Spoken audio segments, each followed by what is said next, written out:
Oizinho, gente. Tudo bom, Rainha do Sul? Mais um dia aqui, né? Nós estamos no nosso canal TV, Um Novo Paradigma, das nossas redes sociais de Um Novo Paradigma, que fala sobre o objeto da Everest, resgata esse objeto da arqueologia, né?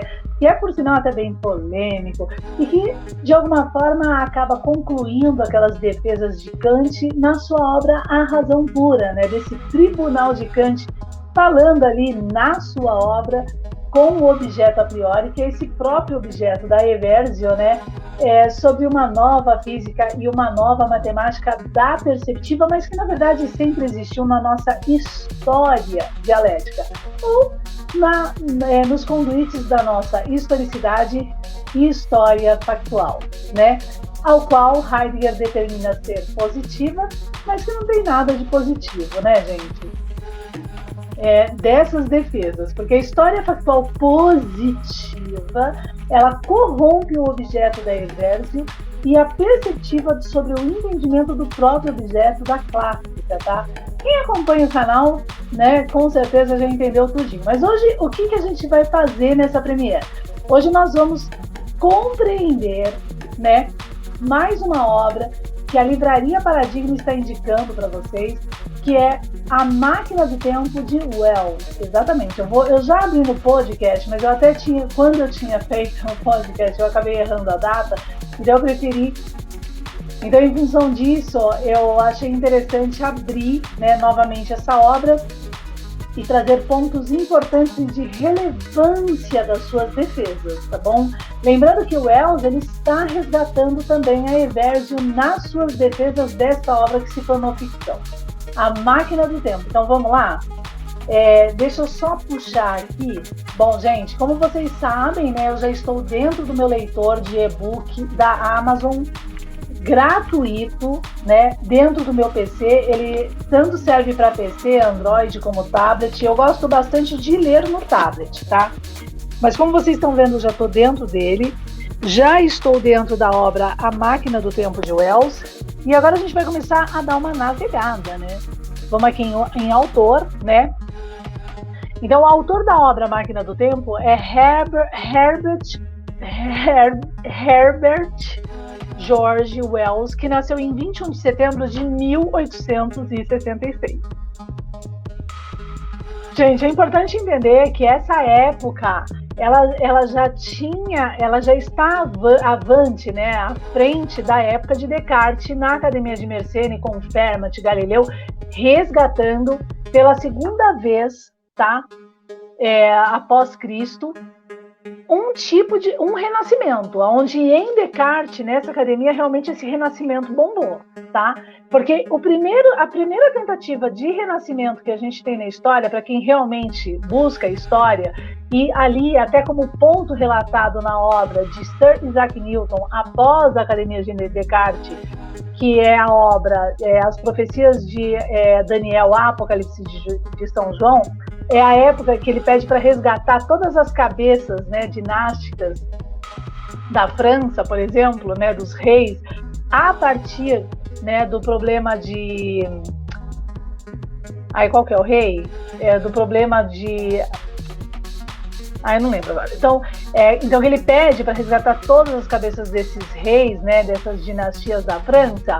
Então ele relata, quando a gente começa a resgatar isso que está na minha obra, que vocês estão vendo aí, que é a obra A Razão, o Senso e o Espírito, parte 1, o problema perceptivo das cruzadas, quando ele então resgata, quando a gente resgata essas cabeças, a gente então encontra a época de Batilda. Tá? A época de Batilda foi uma tentativa de resgatar também essa Eversio, porque ela buscava resgatar Euclides, tá? E aí nós temos Giordano Bruno tentando resgatar a escola pitagórica também, uma tentativa de renascimento aí, né? Um renascimento, um renascer do entendimento desse passado que não é mistério. Mas tudo, de alguma forma, foi lá em meados de 1645, bombou em Descartes, né? Descartes, ele se torna até um grande exemplar, né? Praticamente ícone aos clássicos do iluminismo, né? Sequencialmente, entre Hegel, Kant, Newton e tudo mais. Bom, 1866, então, é a data do nosso autor da Máquina do Tempo, Herbert George Wells. Lembrando que o campo de Maxwell, tá? É o próprio espaço de Hilbert, que é esse objeto da Eversio, que é o signo que é arqueológico, tá? Então, ele escreve, né? Então, vamos dar uma lida aqui. Então, Herbert George Wells nasceu a 21 de setembro de 1866 em Bromley, desculpa meu inglês, no Condado de Kent, situado em frente ao Canal da Mancha, tendo ao norte a foz da Tâmisa. Uma região que aparecerá frequentemente nas suas histórias. De família modesta, começou a trabalhar cedo e para estudar foi obrigado a grandes sacrifícios que lhe valeram uma fraqueza pulmonar. Lecionava para custear seus estudos, entre seus professores o biólogo Thomas Huxley teve influência decisiva na sua orientação científica. Obrigado pela doença a uma vida sedentária e necessitando prover ao seu sustento, passou a escrever inicialmente trabalhos didáticos, depois romances e contos. Tá? Lembrando que o Wells, gente, ele conhece o objeto da Eversio, tá? Ele conhece o objeto da Eversio. Em 1895 e 1900 foi quando ele produziu uma série de romances científicos que lhe trouxeram imediata consagração e mudaram aí o rumo da sua vida. Então, A Máquina do Tempo, A Guerra dos Mundos, O Homem Invisível e a Ilha de Dr. Murió. Tá? Lembrando que, por exemplo, A Máquina do Tempo, olha, não é ficção, tá, gente? Mas conforme eu demonstro, né, sobre uma perspectiva que eu até retiro da obra de Wells, a Máquina do Tempo é uma possibilidade dada por esse objeto arqueológico, uma vez que ele manipula por compreensão, ele por compreensão dá a capacidade do homem manipular até o espaço-tempo, né? Apesar de ser um absurdo tecnológico, assim, de tão elevado, tá? Não é assim, não é uma varinha de condão, você vai lá, manipula, né? Tem todo um processo aí, tá? A Guerra dos Mundos, né? Na verdade, eu não li essa obra, mas é uma obviedade, é algo que acontece há muito tempo, desde o corrompimento desse objeto, né? Então, Wells conhecia o objeto da Eversio, isso que é importante entender. O homem invisível, né, na condição de invisibilidade, também manuseando com base na tabela de Fermat, retirada do teorema pitagórico e da transformação de Galileu, você entendendo as faixas de luz estudadas por Newton, né, num quadro só, numa condição escalar ali, que eu vou tentar trazer esse curso de Fermat, eu pretendo montar ele, então você tem a possibilidade sim de gerar a invisibilidade, não é uma coisa impossível junto com o objeto da Eversio, tá? E a Ilha de Dr. Murió são desse período aí que ele lança e muda a vida dele com esses romances. Então lançou também vários volumes de contos com algumas obras-primas do gênero, como A Ilha dos Epiomes, A Estrela, né? A Estrela eu acho que é um nome significativo, O Ovo de Cristal também é um nome significativo alegórico, A Maçã, nem vou comentar, né? E O País dos Cegos, né? Então ele é bem crítico, ele conhece o objeto da Eversio, tá? Isso está provado na Máquina do Tempo, isso é um fato. Nos anos subsequentes, dedicou-se de preferência a romances de cunho social e político, sobretudo para defender suas ideias arraigadamente socialistas e pacíficas, o amor livre e a união da humanidade. Gente, aqui eu já quero colocar uma observação que eu acho que é de suma importância perceptiva da questão do socialismo, tá? E que vai estar baseado na lógica de Mills, que na playlist Stuart Mills nós abrimos isso já, tá? Então assim, nós temos Oliveira, Candeeiro, Sublime e Belo de Kant, Sublime, Belo, que é o que ele caracteriza muito claramente ali no próprio texto do Sublime e Belo, né? Que confundem com sexo, é o problema cultural aí, né? Das nossas alturas, né? Uma vergonha. Mas tudo bem. Uma vez que a maçã é ícone, né, de nudez e sexo, né, uma coisa do absurdo mesmo. Mas tudo bem, então veja bem. E aí a gente tem até problemas de interpretação da própria história por causa disso, tá? E dos levantamentos desses clássicos, confundindo eles no molho dos corruptos, tá? Então, assim, nós temos um socialismo e um socialismo, tá? O socialismo de distribuição de bens físicos, entende? Igualitários, é comunista, aliado sim ao nazismo, que são os brancos e vermelhos numa linha só, por incrível que pareça, no olho, tá? Criando um Estado corruptor e um absolutismo ditatorial corruptor, tá? Entre vermelhos, os comunistas, tá? E assim vai.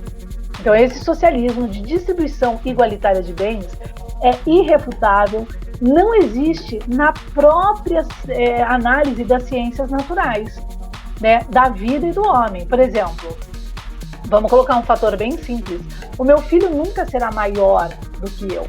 Em algum momento da vida, ele pode tomar uma maioridade cognitiva, mas por enquanto ele é menor, porque quem nasceu primeiro fui eu, tá? Mas há sim a possibilidade dele ultrapassar por cognição em um determinado momento, no curso da vida, essa maioridade em relação agora a mim e eu estagnar, tá? Mas enquanto naquele momento de criança e eu adulta, né, e mãe dele, eu sou maior, tá? Isso é um fato, enquanto ele é criança, enquanto ele está ainda na formação e no crescimento. Isso é um fato, tá?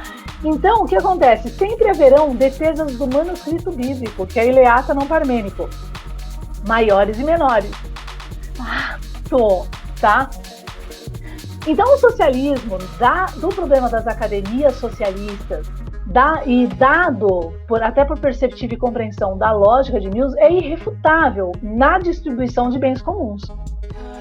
A lógica de Mills, gente, a gente já abriu isso aqui no canal TV e YouTube. Qual é o problema ali? O que realmente ele levanta? Ele levanta das academias socialistas uma academia tentando resolver um problema capital, mal entendendo realmente o que significa o capital com o objeto da Everdes. Porque Mills conhece o objeto da Everdes, tá? E agora, o outro socialismo é um socialismo apresentado claramente, tá? Eu até tenho essa obra apresentado claramente. Fiz assim, vão achar que eu sou agora, né? Não tem nada a ver. Isso daqui foi só porque o povo é tão maluco. Já apresentado claramente na minha obra Marx, pega bem, e Hegel contra. Eu coloco até desse tamanho para ver se a pessoa enxerga a ideologia alemã, tá? O que nós temos ali na ideologia que se tornou o título ideologia alemã, mas é Marx e Engels contra, não é Engels, é Engels contra a ideologia alemã. Nós temos, para quem realmente leu, né, gente, vamos deixar de ser ignorante e ficar seguindo aí professor que se diz doutor por ideologia, né, os vermelhinhos aí, para quem realmente leu, está muito, e tem o objeto da Everdes, da clássica, né, e esse verdadeiro entendimento de uma arqueologia não mistério, nós temos ali Marx e Engels explicando claramente dois tipos de comunismo, tá? Primeiro, o que a gente tem que entender, comunismo é o ismo, estudo de um fator comum, tá? E no comunismo, que é o estudo de um fator comum, eu até coloco na obra, eu tento usar bastante o estudo de um fator comum, né, para não ter esse problema agora que está estagnado, chipado na ideia como ideologia de um comunismo que é um comunismo corrupto. Nós temos agora nesse estudo de um fator comum uma defesa de um tipo de comunismo e o outro tipo de comunismo. Lógica de Mills, vamos levantar de novo. Então isso é importante porque vai entrar em Wells, tá? Um comunismo, que é o estudo do fator comum, ele defende que todo homem deve conhecer o objeto da Everdes, que é o objeto de domínio, né, que dá poder ao homem e que não é materialista pontual, histórico, mas ele é materialista arqueológico. E por isso que Marx e Engels, sendo que Marx no comum diz ser discípulo de Hegel, tá? Eles levantam na obra Ideologia Alemã, que é contra a ideologia alemã, a condição de que na verdade, a condição do problema da decomposição hegeliana e do egoísmo do homem, tá? Isso é um fato. O outro comunismo, que é o estudo, né, do comum a todos, diz respeito agora a esse socialismo que divide bens comuns de um Estado corruptor, né, impotencializando o cérebro do homem em todas as vertentes, tanto nas espirituais como nos caminhos da ciência. Então, eu creio que ficou bem claro, né? Ficou bem claro, tá? Então, aqui agora, voltando à obra de Wells, o que se diz aqui? Avistou-se com alguns dos grandes líderes de seu tempo, entre eles Lenin, Roosevelt e Stalin. Na maturidade, embora continuasse escrevendo ficção, publicou numerosos ensaios históricos, políticos e filosóficos, cada vez mais preocupado com os destinos do mundo. Em 1929, aparece A Ciência da Vida, obra monumental feita em colaboração com Julian Huxley. Em 1934, saem os 2 primeiros volumes e tal. Então, eu tenho que ler, na verdade, várias obras do nosso querido autor Wells. Veja bem, ele critica, primeira coisa, na obra A Máquina do Tempo, Wells critica profundamente, tá? Profundamente o comunismo. Isso é um fato.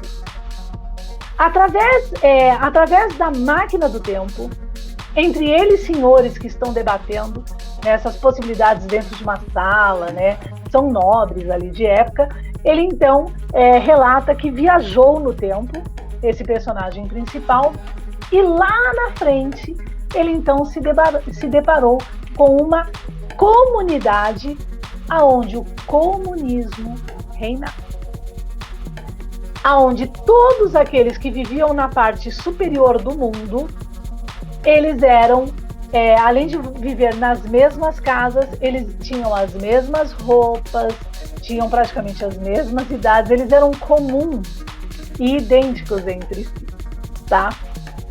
E, em função disso, tinha, então, na parte inferior da Terra, aqueles que viviam ali e não eram como os superiores, que eram, como se diz, herbívoros, né? Mas eles eram agora carnívoros e todos humanos. E eles comiam esses que viviam em cima, por exemplo. Né? Então, quando chegava a noite, esses coitadinhos de cima ficavam apavorados. E eles eram herbívoros e cheios de amor, sabe? Aquela coisa bem, tipo assim, bom dia, bom dia, sol. E à noite eles eram comidos pelos carnívoros, né? Que eram o lado da trevoso ali daquela situação. Bom, nessa condição, ele está trazendo já uma profunda crítica de uma sociedade, né, totalmente cega mesmo aos verdadeiros valores e conceitos da vida, né, e que quem traz isso, né, como perspectiva é, de alguma forma, o objeto da Eversio. Lembrando que ele questiona bastante nesse momento onde ele caiu ali com a máquina do tempo, aonde que eles conseguiam aquelas roupas. Quem fabricava aquelas roupas? E quem fabricava aquelas roupas eram os trevosos lá que comiam eles vivos, por sinal, que transformaram eles, que mantinham eles, né, naquela condição perceptiva de serem herbívoros e cheios de amor. Então a gente já tem aqui algo muito interessante na perspectiva para se analisar nos tempos de hoje com essa falsa quântica do amor e do desejo, né? Criando aí um futuro, né, onde basta você amar, vamos comer só erva, que tá tudo certo, isso daí vai resolver o mundo, e negando o objeto da Eversio que realmente resolve a fome da África, o problema capital, né, descentraliza um poder corrupto, né, um caminho espiritual corrupto, né, e sempre nas sutilezas, por incrível que pareça, tá? Além de abrir a frente perceptiva de várias dúvidas que deixam de ser dúvidas, né, entre o caminho também da ciência e da espiritualidade da nossa atualidade e do problema desse homem do século XXI, tá bom? Então, Wells, nesse ponto, ele é um homem para frente, ele está vendo quase praticamente o nosso momento agora. Lembrando, gente, que eu acho que é importante pontuar isso na história, lá na época de Wells, em 1876, antes já existia a Carta do Priorado de Sião. A Carta do Priorado de Sião, na verdade, imagina assim, é como se um infiltrante entrasse numa reunião daqueles que projetam uma New World Order para X tempo, tá? Na história, desde essa bomba aí que foi a Academia de Mersenne, resistindo a eles, e o próprio iluminismo, resistindo a esses não iluministas que se dizem iluminatis, mas eles estão corruptos, tá? Porque a gente tem o iluminismo e o iluminismo também. Então, nessa condição, a Carta do Priorado de Sião, então é como se o moço entrasse, né, nessa reunião desses falsos iluminados, né, corruptos, que envolve Schopenhauer, que está lá, esses nobres aí, muitos outros, Lenin, que é anarquista, que eu também quero colocar Lenin hoje, vou falar de Lenin, que é importante. E o que acontece? Ela acaba saindo, né, estourando para o povo como uma carta a dedo duro dos intentos destes caras, tá? Para esse futuro agora, né? Nesse projeto da Irmandade da Serpente, que é a irmandade que domina o objeto da Eversio, e por perceptiva, por prêmio Nobel, né, por nomeação de congregação de Pedro, que é jogo de dados, você vai fazer, mas você vai ter que vender assim. Um exemplo é Nassim Haramein unido a Foster Gamble e David Icke, dizendo que o nosso universo é holográfico, Nassim Haramein com seus laranjas corrompendo o centro do objeto, criando essa nova religião, né, com essa física dele sendo lambido pelos pés. Então eles são nomeados para confundir os caminhos da ciência, né, e fazer com que o homem se protocole a eles e dependam deles, e com essa confusão manter oculto o objeto da Eversio, que é arqueológico, oferecendo migalhas de verdade, né, e potencializando o próprio irmão, tá? Então, esses que projetam esse futuro, eles foram dedurados, tá, na Carta do Priorado de Sião. Por sinal, antes dos progons, antes de se levantar Hitler, a Carta do Priorado de Sião retomou de novo a sua força entre os jornais ali da Inglaterra, né, entre Ford, e ela acabou sendo usada como uma estratégia para continuar enganando esse povo inculto. Em que sentido? E até por Ford, né? Como uma condição ali dos próprios progons, né? De movimentar esses próprios progons, né? Esse antissemitismo e tal, toda essa parafernália aí. E por quê? Porque é fácil interpretar de qualquer jeito as coisas quando não se tem o objeto da Eversio e enganar o homem nesse labirinto e nesses conduítes, tá? Então isso é importante entender. Então, entendendo isso, em 1866 nós temos Wells se levantando contra esse problema, né? Mais à frente nós vamos ter, quer ver? Deixa eu só ver aqui, só para confirmar, só para não errar.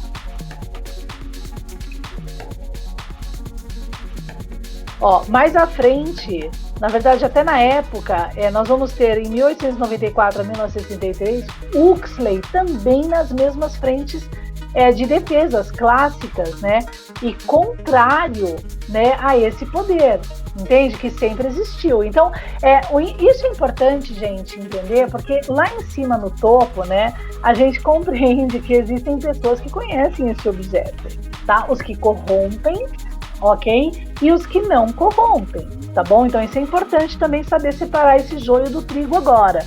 Hermann Hesse também, ele é também um defensor da clássica e desse objeto a um povo, em função das suas críticas e tudo mais, tá? E ele é de que época que é? Vamos ver aqui rapidamente. Deixa eu só colocar aqui. Ele é de 1877 a 1962. Então, nosso querido aqui, autor da Máquina do Tempo, ele é de 1866, né? E em 1895 a 1900, ele então publica A Máquina do Tempo. E aí entra Hesse, Huxley, né? Todos também contrários a esse poder corruptor, e continuando a Academia de Mersenne, que continuou Giordano Bruno, que continuou Batilda, tá? Então isso é importante entender, gente, tá? Então a Máquina do Tempo, ela se torna uma ficção, mas ela não é, porque ela é um próprio resgate da Eversio. Vamos provar agora? Vamos provar então. Vamos voltar aqui à obra e vamos ao capítulo 1. Logo no capítulo 1, tá? Eu prefiro buscar aqui que vai ser mais fácil.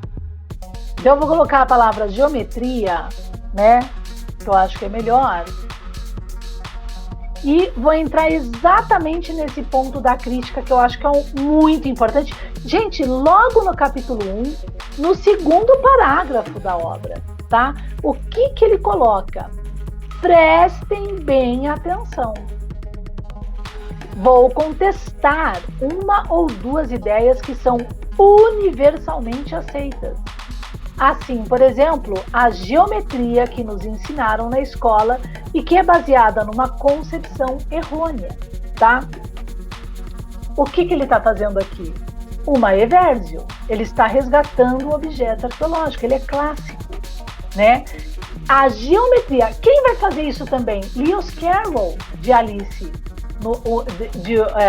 O País das Maravilhas de Alice, ele vai fazer isso também. Lewis Carroll vai falar assim sobre o problema dessa matemática da irrisão e embromação, tá? Outro que também vai fazer isso, Jean-Jacques Rousseau, né, na sua obra Desigualdade. E aí, senhor Gautier, como é que é? O que está acontecendo com essa cadeira tua aí que você sentou de matemática? Ele deixou de ser músico para entrar em conflito com o senhor Gautier, que está corrompendo a Eversio e para a formação nessa tábua, né, por compreensão de uma arqueologia que não é mistério.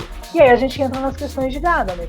Então, aqui é importantíssimo esse primeiro momento da obra, porque aqui nós já detectamos realmente quem é Wells nas suas defesas, uma vez que ele resgata um problema geométrico, aquele mesmo problema geométrico que Descartes, que é um grande influenciador, né, ele é realmente fora de série, né, nessa luta, resgata todos dentro da Academia de Mersenne, porque ele é muito profundo, Descartes, né, e muito batalhador também, tá? Nessa luta, né, clássica, tá bom? Que é importante entender também. Bom, então aqui, quando ele fala isso, nós temos então sequencialmente essa frase, né? Esse refrão. Não estaremos começando num nível muito alto? Perguntou Philby, um ruivo que gostava de discutir. Pô, Wells, você já vai começar a obra falando do problema da Eversio, né? Aí ele fala, não me proponho a pedir-lhes que aceitem seja o que for sem um fundamento racional. Olha aqui, resgatando Descartes. Logo vocês estarão concordando comigo, sabem? Naturalmente que uma linha matemática, uma linha de espessura zero, olha ele resgatando Euclides agora, não tem existência real. Não lhes ensinaram isso? Da mesma forma, um plano matemático, essas coisas são meras abstrações. Perfeitamente, disse o psicólogo. E isso já é uma perspectiva errada, tá? Porque o objeto, ele existe. Ele se torna uma abstração, a matemática, e é disso que Heidegger vai se aproveitar na sua ontologia ridícula, tá? A partir do momento que você não tem o objeto, tá? Dessa representação. Mas vamos lá então. Então, perfeitamente, disse o psicólogo, também um cubo, tendo apenas comprimento, largura e altura, não podem ter existência real.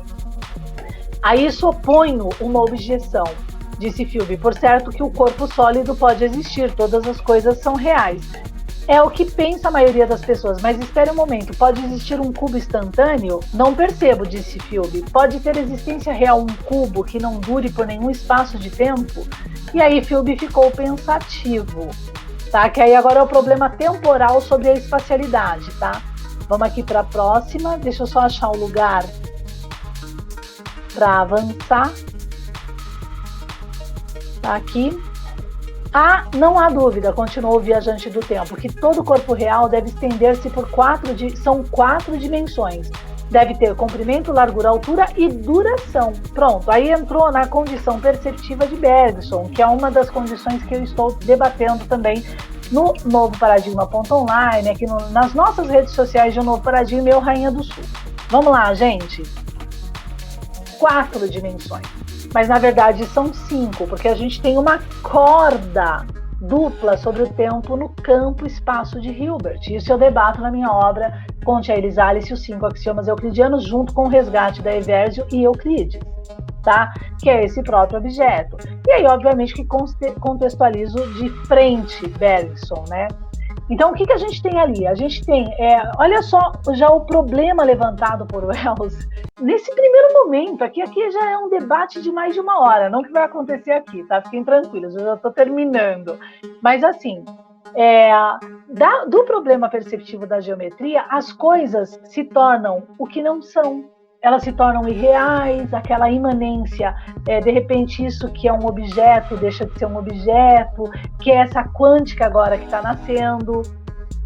Né? O homem não consegue perceber que o seu universo agora é real, né? Então agora ele se torna virtual, como as defesas de David Icke, continuando as defesas perceptivas do bispo Berkeley, que é um grande problema também que a gente tem em função da corrupção e esmagamento desse objeto.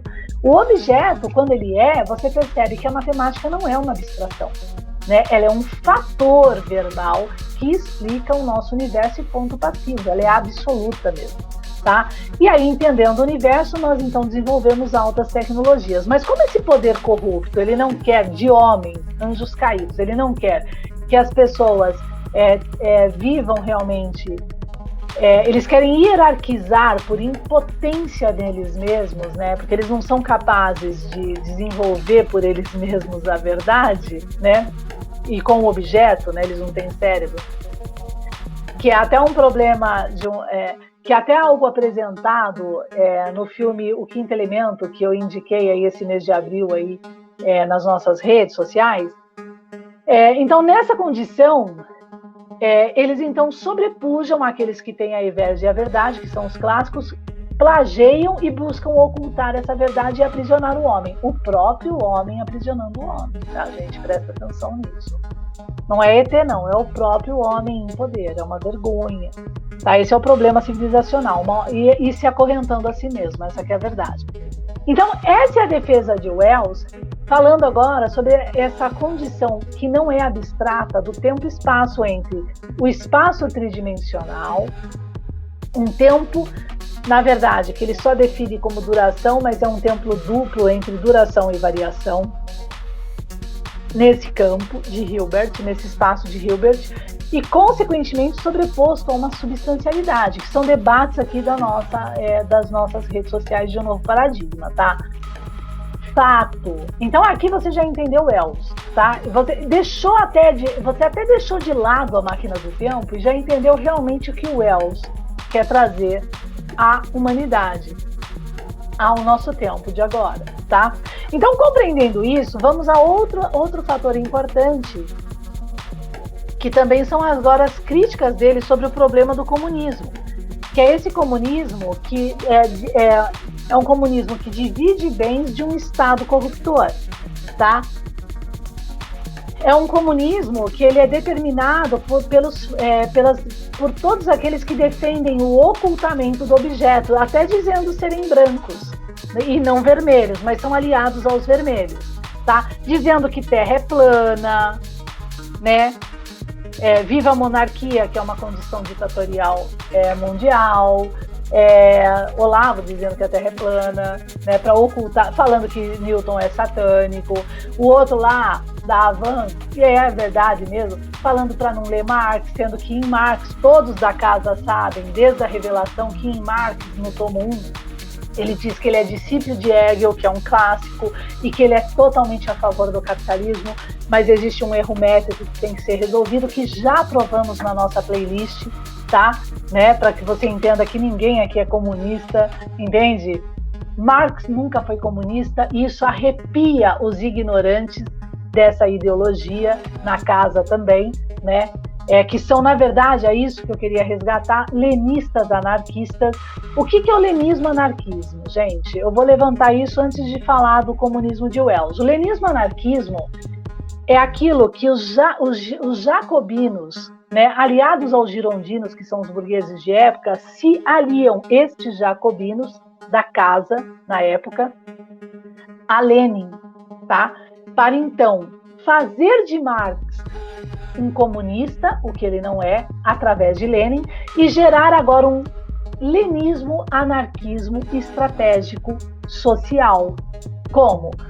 Um anarquismo perceptivo, que é a corrupção da Evérgio, né, fazendo de Marx comunista, e também um anarquismo físico, determinando, né, que o comunismo, o comum a todos, tem que ser a guerra entre patrão e empregado por causa de um materialismo histórico pontual de época, fazendo com que não se entenda realmente o tomo 1, não se entenda realmente as defesas de Marx e Engels contra a ideologia alemã. Olha que coisa louca, olha que coisa incrível.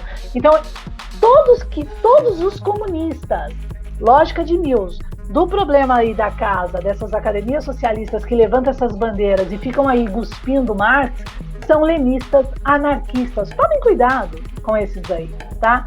Todos, né, que são vermelhos, aliados aos girondinos que os pagam como casa, né, que se dizem brancos, que vão resolver o mundo e tal, é o Estado ali que os pagam para existir, tá? As mesmas estratégias da época dos girondinos e jacobinos nós estamos vivendo nessa época agora, não mais, né? É só levantar os gigantes aí que não mais. Então, bom, vamos voltar aqui ao comunismo Aqui ao comunismo, né? E o que nós temos aqui, ó, em Wells? Com um pensamento súbito do terraço onde eu parara com a máquina do tempo, né, a fim de repousar um pouco, corri os olhos em torno e não avistei nenhuma espécie de habitação particular. Ao que tudo indicava, a casa de família e talvez mesmo a família não existiam mais. A família não existia mais. Aqui e ali, em meio à vegetação, viam-se edifícios apalacetados, mas a habitação isolada e a casa de campo, que dão uma feição tão característica à nossa paisagem inglesa, haviam desaparecido. Comunismo, falei para mim mesmo. Então o que o Wells está trazendo aqui nesse refrão, gente? Ó, não tem mais família. Meu Deus, é o comunismo. Então o nosso futuro foi dominado pelo comunismo. Mas lembrando, gente, nas profecias de Nostradamus, né, o comunismo ficará para trás, graças a Deus. E o mais interessante na obra de Wells, e agora já finalizando, porque eu acho que eu consegui trazer bastante informação, é a condição de que no final da obra, sem querer fazer... sem querer contar a obra, mas é importante, o mundo literalmente deixa de existir da raça humana. Se ela caminhar, né, nesse problema da corrupção da Evérgio. É isso que ele diz ali de forma bem clara com a sua máquina do tempo, tá?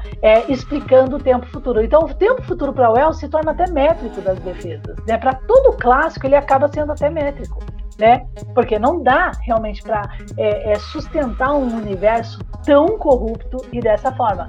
Tanto que na própria Bíblia, no manuscrito bíblico que carrega o objeto da Evérgio, o que ele diz lá? A verdade é para maiores e menores, num verdadeiro reino que emana leite e mel, equalizado entre homens conscientes e realmente espirituais.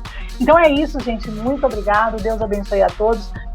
Mais um momento aqui nessa premiere de terça-feira. Lembrando que a premiere da semana que vem vai ser sobre a obra O Jardim Cântico dos Cânticos, que é uma obra minha que resgata símbolos importantes, alegorias, né, símbolos e simbologias dentro do manuscrito bíblico, como Peor, 120, Valor 7, e o que eu vou trazer um pouco aqui para vocês da perspectiva, que eu acho que é importante, que diz respeito até à reforma das 7 igrejas.